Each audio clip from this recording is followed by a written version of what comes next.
إيمان مفصل آمنت بالله وملائكته وكتبه ورسله واليوم الآخر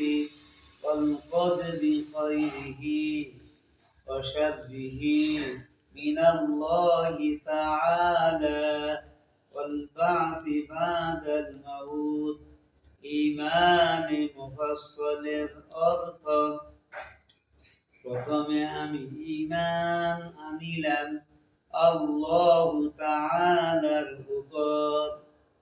দ্বিতীয়তে ঈমান আনিলাম তাহার ফেরেশতাগণের উপর, তৃতীয়তে ঈমান আনিলাম তাহার কিতাব সমূহের উপর, চতুর্থতে ঈমান আনিলাম